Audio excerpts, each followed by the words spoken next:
El Capricho Park, Madrid. El Capricho, on the outskirts of Madrid, is one of the city's lesser-known parks. It was built in 1784 by the Duke and Duchess of Osuna and visited by 18th century artists such as Francisco de Goya. Its 17-hectare gardens were designed by Jean-Baptiste Mulet, who also worked on the Petit Trianon Gardens at the Palace of Versailles. They are in 3 sections: Italian, French, and English landscape. The park also has a small lake, a labyrinth, a bandstand, and a mansion. One fascinating feature is an underground bunker built in 1937 during the Spanish Civil War.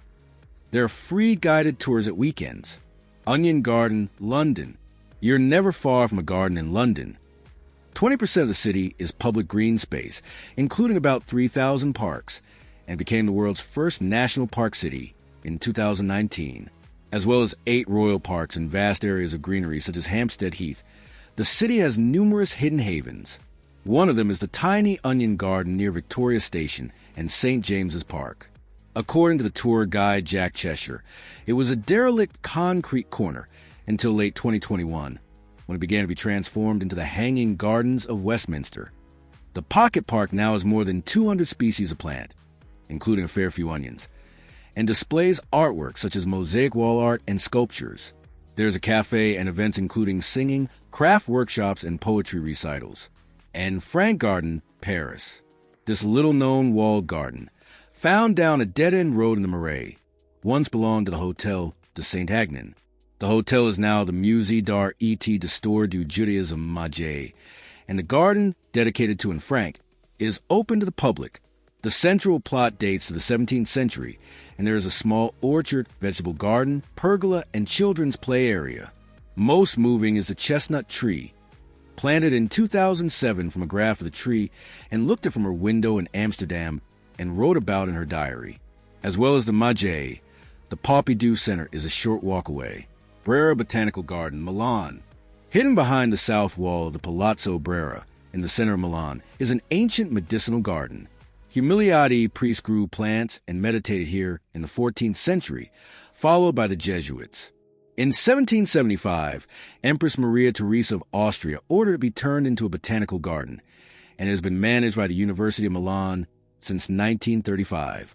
The 5000 SQM garden still has its original layout: 2 oval ponds, an arboretum containing 2 centuries-old ginkgo biloba trees and other exotic specimens, and themed flower bed medicinal Mediterranean, plants used for dyeing, textiles, paper. Central Badets Garden, Stockholm, right in the middle of Stockholm, off the main shopping street of Drottninggatan, is a hidden courtyard garden. In the 18th century, it was a garden of the farm where the architect Carl Harleman lived. 2 of the pear trees are thought to date from this period. Another architect, Wilhelm Klemming, bought the property in 1901, renovated the garden, and built the Central Badets in 1904. Still an affordable day spa today. The lush little garden has a pond with water sculpture, flower beds, winding paths, and shady places to sit. There are 3 adjacent restaurants, all with outdoor tables.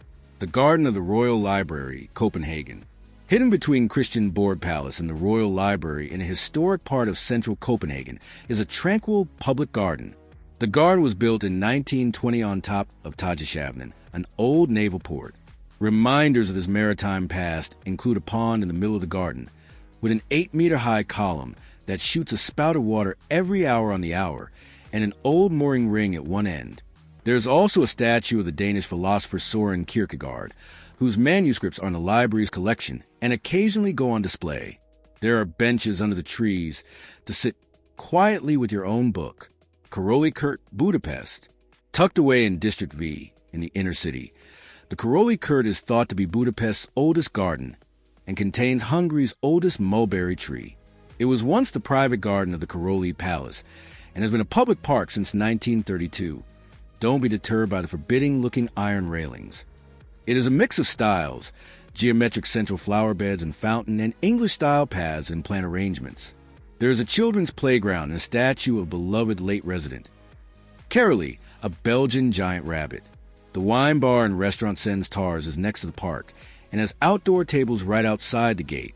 University Library Roof Garden, Warsaw. The landscape garden on top of the University of Warsaw's library is one of the biggest roof gardens in Europe at more than a hectare, 2.5 acres. It opened in 2002 and remains a little-known escape from the busy Powysl district. A gentle slope leads to the lower garden, which has a duck pond and a series of granite sculptures.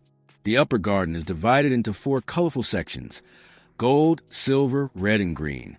The areas are connected by paths, bridges, and pergolas, and cascading water feature joins the upper and lower parts. The garden has panoramic views of the Warsaw skyline. Verba Garden, Prague. Although it is close to sites such as Charles Bridge and Lesser Town Square, this terrace garden on Petrin Hill is hard to find.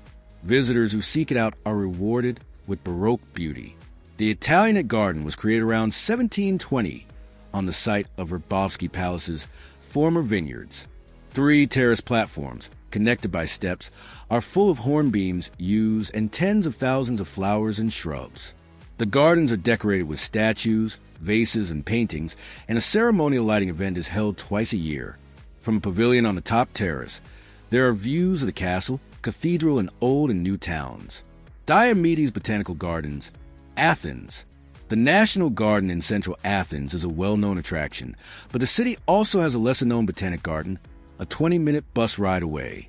Most of this vast 186-hectare, 460-acre, green space is left as a natural habitat, but 11%, about 20 hectares, is cultivated and contains more than 2,500 plant species. Visitors can walk through the arboretum, with trees from most continents, the ornamental plant section, with 15 flower beds and 25 ponds, the historic plant sections, with species recorded by ancient Greeks, and many more medicinal and aromatic plants, plants of economic importance, hothouse plants, rare plants. There is also a small cafe,